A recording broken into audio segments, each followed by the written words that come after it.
की पहली खातून शिक्षिका मराठी कवित्री सावित्रीबाई फुले, जिनकी पैदाइश 3 जनवरी 1831 को महाराष्ट्र के सातारा जिले के नया गांव में एक किसान परिवार में हुई। इनके वालिद का नाम खंडोजी नेसवे पाटिल और इनकी वालिदा का नाम लक्ष्मीबाई सत्यवती था। सन 1840 में सिर्फ 9 साल की उम्र में सावित्रीबाई फुले की शादी 13 साल के ज्योतिबा फुले से हुई। सावित्रीबाई फुले पढ़ना लिखना चाहती थी, लेकिन इस समय महिलाओं को पढ़ने से दूर रखा जाता था। औरतों की तालीम को पाप माना जाता था, इन्हें कोई आज़ादी नहीं थी। इस माहौल के बावजूद ज्योतिबा फुले ने सावित्रीबाई फुले को पढ़ना लिखना सिखाया।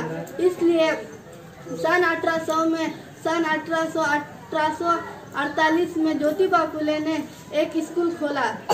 इसके बाद दोनों ने इसे पढ़ाया।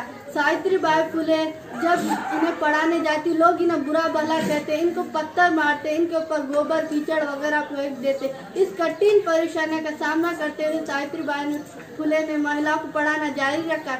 इसके बाद सिर्फ 4 साल के बाद इन्होंने अपने पति के साथ 18 स्कूल खोले। इसके बाद दोनों ने बहुत मेहनत की और फिर सन 1809 में ज्योतिबा फुले की वफात हो गई।